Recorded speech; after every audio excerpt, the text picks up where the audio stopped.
How's it going, guys? So let's talk a little bit more about the fight that took place last night between Tony Bellew and David Haye. Um, I want to talk about quite a few things in this video. I don't know how long it's going to be, but there's a lot of things I want to talk about. Now, first of all, I just wanted to talk about a few things that I mentioned before the fight. Now, I got my prediction wrong, as most people did. I felt that David Haye was going to win by stoppage in 6 rounds. Tony Bellew, of course, proved us all wrong, and he won an 11th round stoppage.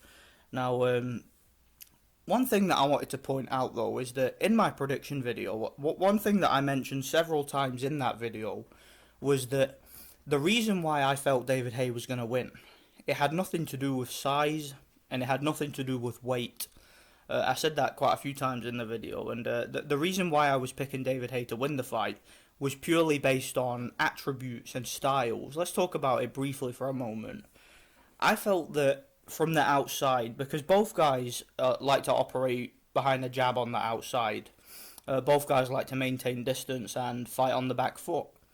I felt that David Haye, having the superior hand speed and being able to generate power from distance, one of the things that's always been popular about David Haye is his ability to hit you from halfway across the ring. He's very explosive from distance. He's an ambush fighter. He's a guy that will circle you and he'll stick out a speculative jab and he'll just move around and then he'll jump in, he'll leap in with power shots, and he's very, very accurate with his power from distance, or at least he has been in the past.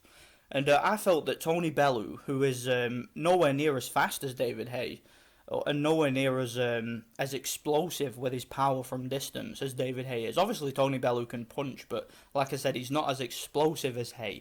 So I felt that from the outside, I felt that David Haye would be able to get off first. I felt that if anybody was, if it was to turn into a jabbing contest, I felt that the guy with the faster hands would be able to get his jab off first. And I just felt that from the outside, that leaping power from distance, I felt that Tony Bellew would be overwhelmed by it, as he was against Adonis Stevenson, who has a similar kind of style. And of course, he was dropped by people like Over McKenzie, he was dropped by Alunga Makabu. So Tony Bellew has never really shown to have the strongest chin in his career. So I didn't really expect Tony Bellew to be able to take David Haye's best punches. So that was why I was picking David Haye to win. The guys are relatively the same size. So to me, size and weight had nothing to do with it. Okay, it was all to do with attributes and style. I felt that the guy that was faster, that was more explosive, that has more experience facing big guys, because obviously David Haye has fought a lot of big heavyweights and he's sparred with a lot of big heavyweights. So I felt that Tony Bellew's punching power really wouldn't phase David Haye at all. That's what I thought. So, yeah, I was wrong, but, like I said, it had nothing to do with weight and all that. I still think that my analysis was, it was legitimate despite the fight not turning out the way I thought it would. Now, let's talk about why the fight went the way it did, or at least at a first glance, why I feel that Tony Bellew was able to pull off the upset. I think that Tony Bellew, he really surprised me with his tactics. Now, well, not so much his tactics, but the fact he was able to pull those tactics off, because I knew Tony Bellew was going to try and, survive the early rounds by staying away and just sticking a jab out there and moving around and trying to minimize damage. I knew that was going to be part of his game, but I didn't expect Tony Bellew to have such sharp reflexes in there. Like I said, I seen Tony Bellew against people like Stevenson and like Makabu, and his reflexes just weren't all that great. Even against BJ Flores, he got hit a lot in the first round, so I felt that David Haye would be able to catch him from distance, and I didn't think that Tony Bellew would be able to stay away for long enough in order to weather the storm and take David Haye late. But Tony Bellew surprised me with his defense and his reflexes. He boxed very responsibly in there. He was, he was very alert, very responsible, and clearly, and I mentioned this in my post-fight reaction, clearly he watched that Vladimir Klitschko fight several times, and he realised what Vladimir Klitschko did in there to throw David Haye off his game, and I know that obviously Tony Bellew isn't Vladimir Klitschko, but, sometimes if you look at the way another opponent was able to kind of outwit or throw your opponent off their game. You can pick up little things from it, and I think Tony Bellew did that. He understood that if he could maintain distance between himself and Haye, but avoid the power, he could kind of make David Haye fall short, and that would leave David Haye open for counters. And also, he capitalised on David Haye's low guard, because David Haye always fights with his hands down. He really doesn't have much defence. And Tony Bellew was able to land his jab, but he wasn't committing to the jab because he knew that David Haye was looking to counter. So instead, Tony Bellew would just land his jab and he would just try and score points with it and, use it to kind of keep David Haye guessing and keep him busy. So yeah, his tactics were absolutely spot on. And yeah, he proved me wrong, proved everybody wrong, everybody and most people that picked David Haye to win the fight. And yeah, he proved us wrong.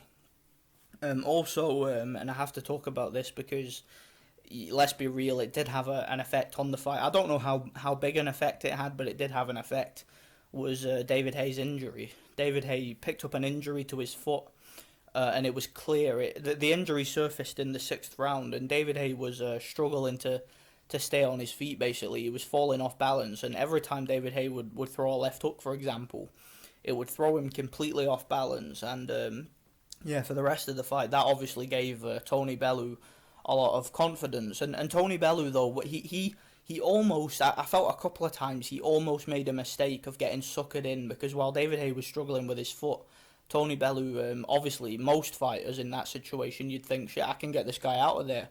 But Tony Bellew, when he did get caught with a sneaky shot here and there, he did the right thing. He took a step back. Dave Caldwell's instructions in the corner, he was telling Tony Bellew, focus, don't allow this injury to make you change your game plan and change what you're doing. Stick to the plan, stay on the outside and box and wait for your opportunities and look to take David Haye late, because that was always the game plan for Tony Bellew.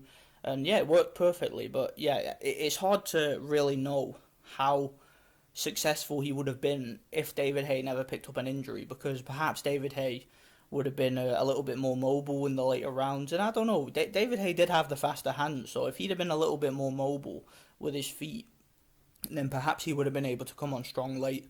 But to be honest, David Haye really doesn't have a track record for coming on strong late in fights.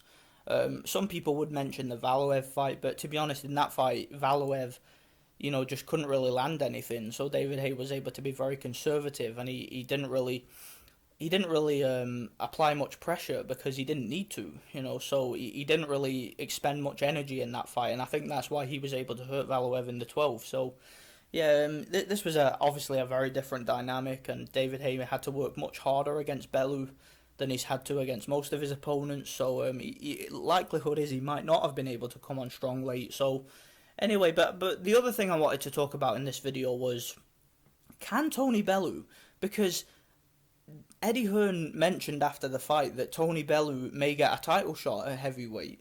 And I'm just thinking to myself, can Tony Bellew actually be a force at heavyweight? Can he be even maybe a gatekeeper or a contender to one of the titles? Because, and the reason I bring that up is because, like I said, he didn't have much of a size disadvantage against Haye, because Haye himself used to be a cruiserweight. So Tony Bellew and Haye were a similar size, and Bellew wasn't really in there with a big heavyweight.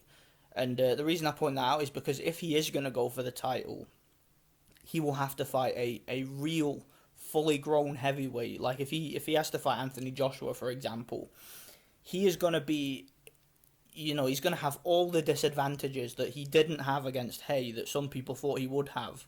He's going to be facing a guy that's so much bigger, so much taller, much longer reach, hits much harder, so much more sturdy, much better chin. Anthony Joshua, and I'll use him as an example because I think he's the best heavyweight in the world right now. Anthony Joshua would just have so many physical advantages over Tony Bellew that I just don't even see the point, honestly. Eddie Hearn might want to make that fight just for, a big fight for his Matchroom stable, because he promotes both guys. But I don't see the point in that fight if it is to take place, because like I said, Tony Bellew wouldn't have a chance. Anthony Joshua's just too big, too strong, hits too hard, too athletic. he'd knock Tony Bellew out easily, in my opinion, and early too. But the other belt holder is obviously Joseph Parker right now. But again, it's similar because Joseph Parker's he's a real heavyweight, unlike David Haye, who, like I said, his best days. Well, maybe not his best days, but certainly his most impressive days as a fighter were at cruiserweight. He was the unified lineal cruiserweight champion. So clearly, as a cruiserweight, he was more well accomplished. Whereas at heavyweight, he only won the WBA belt. And I just think that Joseph Parker, who's clearly a heavyweight. I mean, you look at this dude. He's about 6'4", very long arms. He's a very, very big athletic guy, and I just can't see Tony Bellew. Against these big heavyweights, I can't see Tony Bellew really being effective against them, even against Wilder. And I know Wilder looked like dog shit in his last fight, but all he would have to do is land one shot on Tony Bellew's chin, one of those big windmills or a straight right, and that would be it. I mean, mind you, Tony Bellew did take a couple of shots off Haye, and Haye is a pretty hard puncher, but like I said, Haye's just not, he's not as well built in the division as someone like Wilder is, because Wilder is a natural heavyweight. Okay, the guy's 6'7", 6'8", very tall, very long arms, very athletic, hits very hard. So I really don't know. Tony Bellew obviously is a more seasoned and more well accomplished boxer than Wilder is. Tony Bellew's faced much better competition than Wilder has, but look, we have weight divisions for a reason, and Tony Bellew is clearly a cruiserweight. So I don't really think he would have much of a chance if he were to fight Wilder. So those are the belt holders. Obviously, you've got the Shannon Briggs Akendo fight that's being negotiated, and that's going to be for the WBA regular. That's a winnable fight for Bellew. It is. Shannon Briggs, if he wins that fight, he's one of the only. He's one of these the only heavyweight around the title scene that I would actually favour Bellew against, because Shannon Briggs has only got 1 or 2 good rounds in him, and then he gets tired. So Tony Bellew could just stay away, and then when Shannon Briggs starts to tire, who's in his mid-40s, Shannon Briggs could end up getting stopped late. As for Kendo, another guy in his mid-40s, a guy who hasn't fought in 3 years nearly, and the last time he fought was a loss against Chagayev. So that's definitely a winnable fight for Bellew. Either one of those guys, whoever wins that fight, Tony Bellew could certainly take on the winner and get himself a belt if he gets the win. And I'm sure that fight could happen, because if Shannon Briggs wins, and that's not a foregone conclusion, because Akendo is a fairly skilled boxer with a lot of experience. Shannon Briggs, if he does win that fight, then he would love to fight Tony Bellew, I'm sure, because of the history that him and David Haye have. So, it's not beyond the realms of possibility that Tony Bellew could become a heavyweight champion. He just can't beat any of the elite heavyweights, okay? Like an Anthony Joshua, he would just get knocked out. But, I look forward to seeing where he'll go. If he moves back down to cruiserweight, after a victory over David Haye, he certainly seems...